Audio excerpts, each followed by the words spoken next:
our leaders should be mindful that as leaders, whatever comes out from their mouths is sacrosanct and sacred.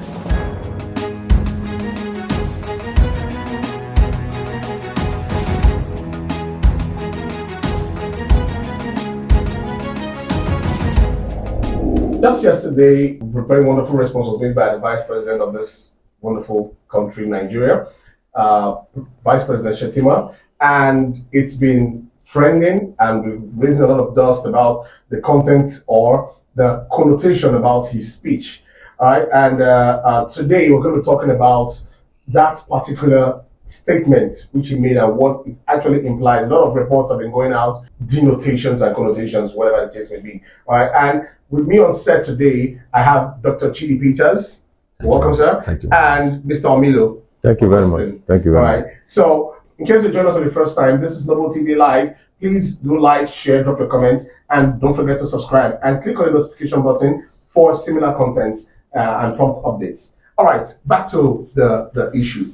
Okay, I believe we've all come in contact with that statement by the Vice President Shettima, where he made a remark that a lot of people are yet to understand what he actually implies, even though some say yes, it's a credit to the Southerners or to Christians, and some others say it's a ridicule of the Northerners or to the Islam religion. All right, so where he compared the Southern Christian to the Northern Muslim in terms of the seat as the Senate president. Let me start with you, Mr. Omilo Augustine. So what did you understand from his speech, especially when you heard him speak, when you watched the clip? What were you able to get from his body language and his tonations about that particular remark? Thank you very much.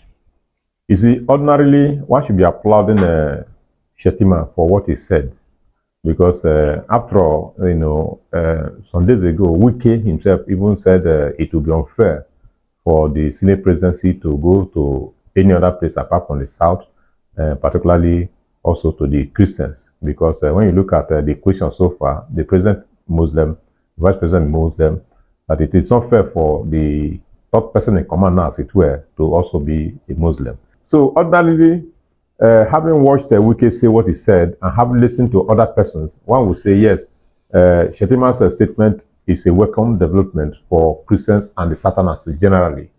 But unfortunately, when we talk about religious bigotry, it doesn't matter. You may be like a kind of person now who you want to pacify some persons, but unknown to you, you are also like downplaying on your own religion. And that is what Shettima have just said. He said the worst Southern Christian, yes, is better than the best Muslim candidate. That, to me, is not a statement that should come from a leader like Shettima. Because in Nigeria, we have what we call a religious council.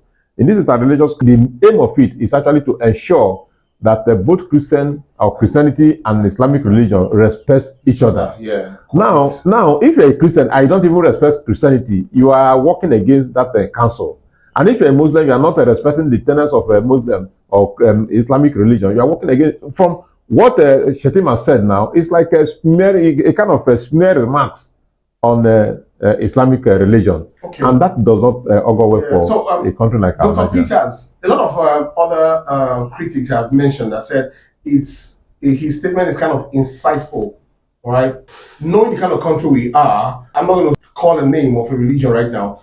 It's very quick for some of us to respond to defending our religion in this country. All right, over the years. So, do you think that such a statement might spark up some fire that he didn't actually intend, or some would say it's an actual intentional act to spike Valentine, particular religion? If I understand your statements, Nigeria have never been so divided the way it has been in the last 9 years or 8 years, as the case may be.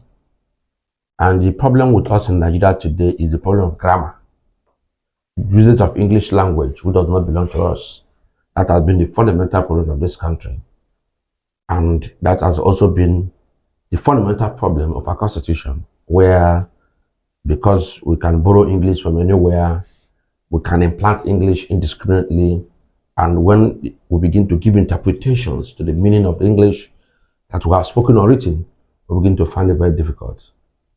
Shettima misused or misplaced the uses of English language because as a leader, talking about the worst and not the worst is defamatory. And if we should say that, it means that those who have been the Senate presidents of this country, including Lawal, who is Senate president, under APC, who is a not, it means that he knows what is worse. Yes, they are all terrible. He doesn't know what he was doing there. But I think by the last 8 years, the Northern has been the Senate president of the country. Yeah. So it's a spite on the Northern Nigerians. So we are forgiving him because we know that the English does not belong to Africa. The English does not belong to the Hausa man, does not belong to the Igbo man, does not belong to the Yoruba man. It's a misplacement of choice of English language. In as much as we want to please some section of this country, we should be mindful of how we speak.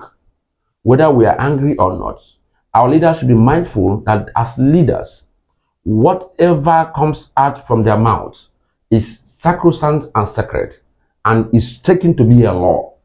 And whatever comes out from their mouths, whether by act of deliberate or indeliberate, whether by act of omission or commission, will have implication on our country.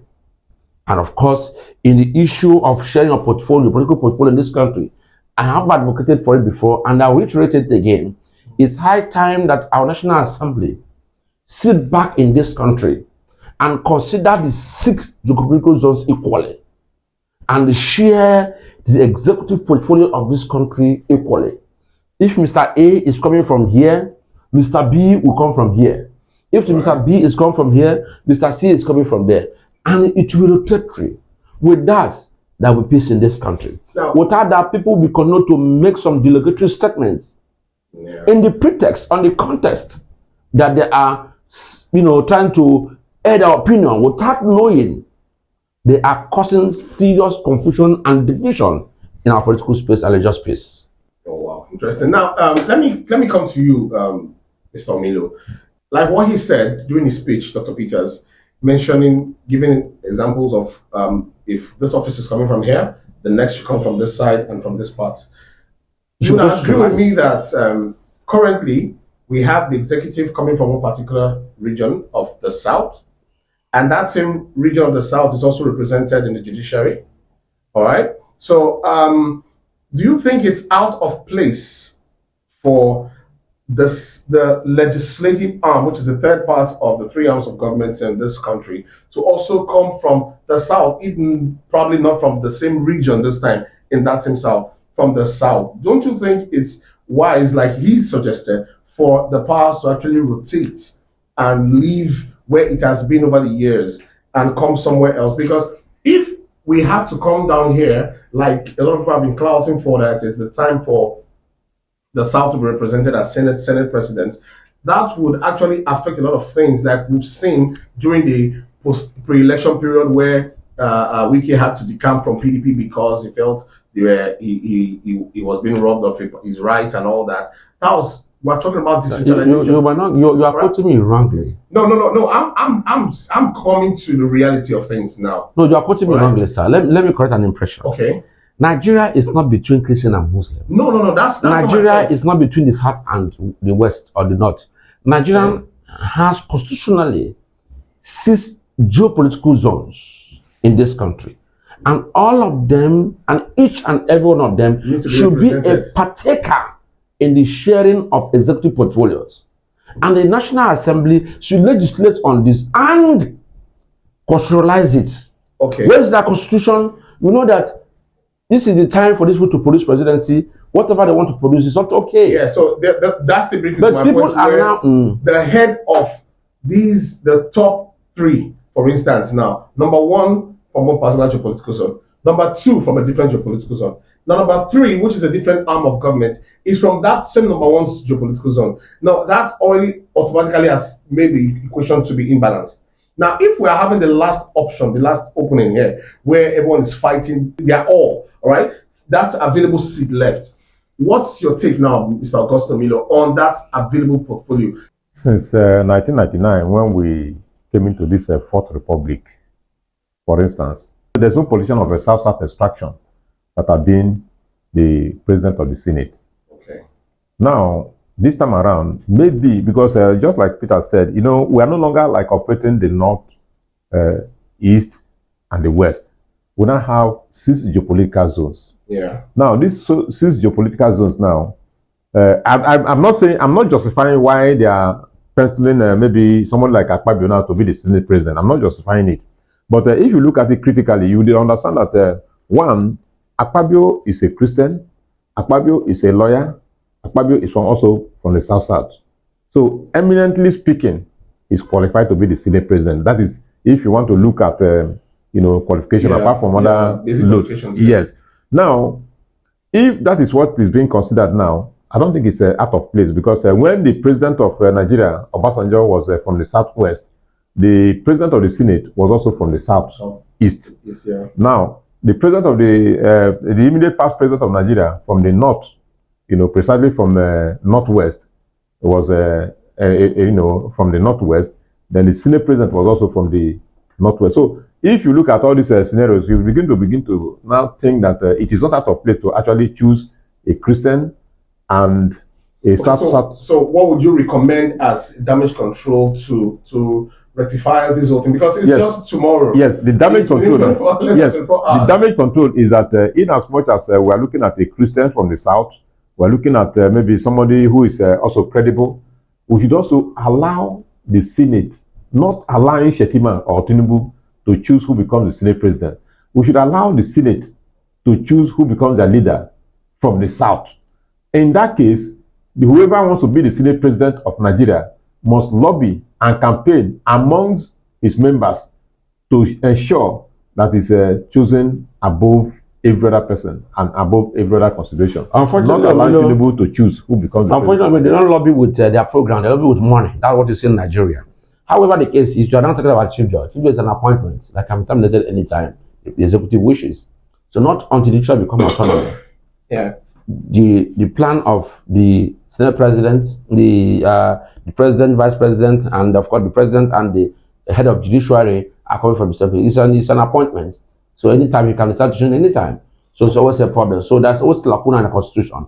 Not until we solve that problem of rotational arrangement of political portfolio in this country, stripping it down to the state governments, up to local government and councillorship, Nigeria will continue to rotate within a circumference and will not progress. If you like, let us move first subsidy or not. Once the political system is not stabilized, corruption abounds. All right. Thank you very much, our listeners out there. And we've established one fact here today, that firstly, that statement is quite defamatory and shouldn't be coming from the particular person who came out from the vice president.